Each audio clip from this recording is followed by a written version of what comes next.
What up, people? This is Vigalantee for 2 minutes and some change. That's 2 MASC. Then you know it's me, the original 2 minutes.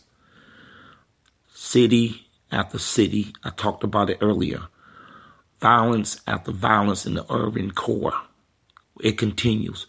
It don't matter, no matter how many times people get shot and die, how many people face you see on the news getting turned in because they murdered somebody and they're never going to get out. Their life is pretty much over.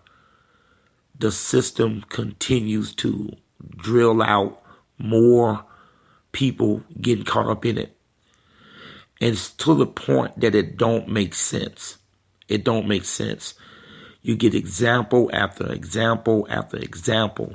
Young people must understand, once the anger is gone, you have to deal with your reality. You have to deal with your reality. You have to deal with the fact that your family will be affected by this. You will be affected because now not only have you given up your freedom, but every day you got to watch out for your life. Even though you took a life, you have to watch out for your life, your manhood, and everything that comes with being locked up for a long time, especially at a young age. Taking away somebody's life is never the move. It is not worth it.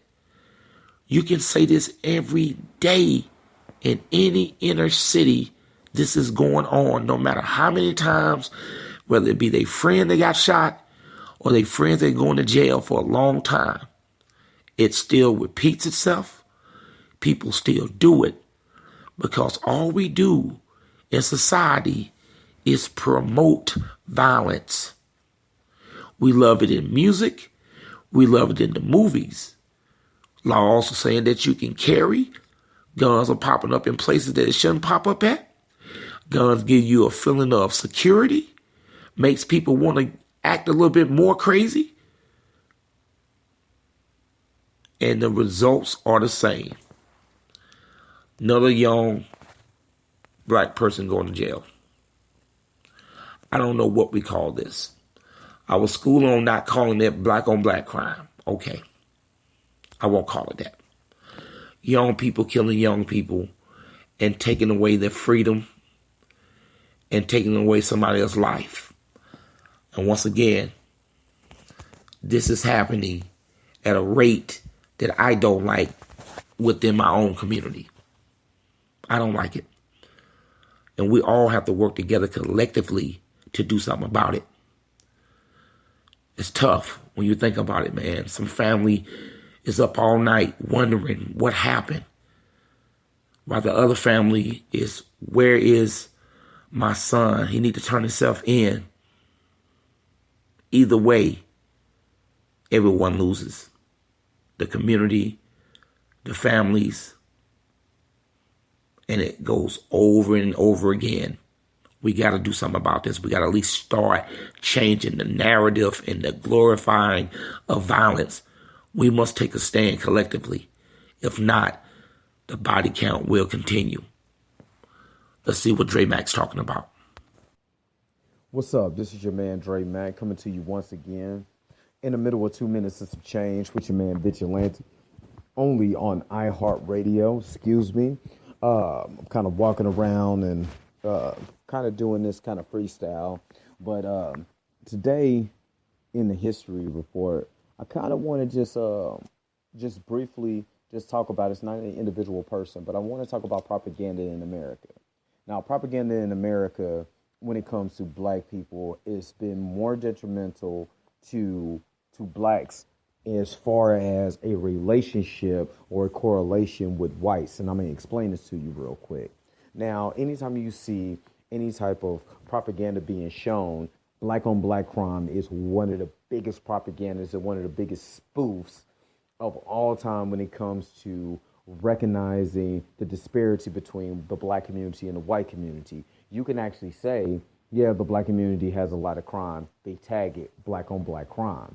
When you look at 84%, according to Michelle Alexander's book, The New Jim Crow, more whites kill more whites than blacks, point blank, period. And when you're talking about percentage, you're talking about the percentage of the 13% divided by the deaths of the individuals compared to whites and the deaths of the individuals. That's how you get a true number. Now, even when we're talking about the disparity between black on black killing and I'm sorry, we're talking about cops killing blacks compared to whites killing blacks. Yes, the number of overall individuals that are white are being shot more by the police. Now, if the white community cared more about the police shootings that's going on in their neighborhood instead of what we're talking about, maybe we could get on one accord.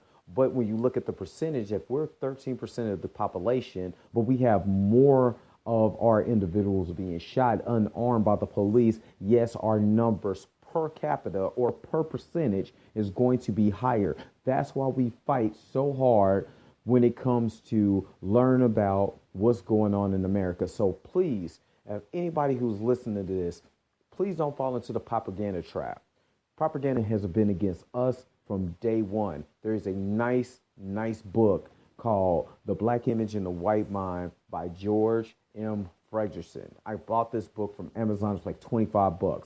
It gives you the timeline from 1874 to 1914 about how propaganda was used even during the Emancipation Proclamation against blacks. Go ahead, get that book, start reading it. It's very hard to read as far as when you start getting into your feelings about really how they felt about us.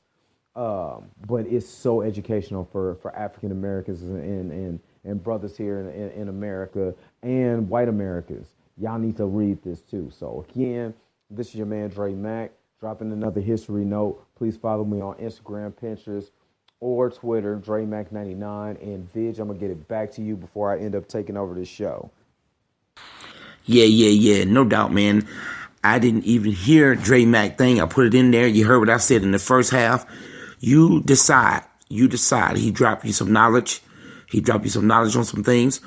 My point is, I am tired of seeing people looking like us die from gun violence. Young people.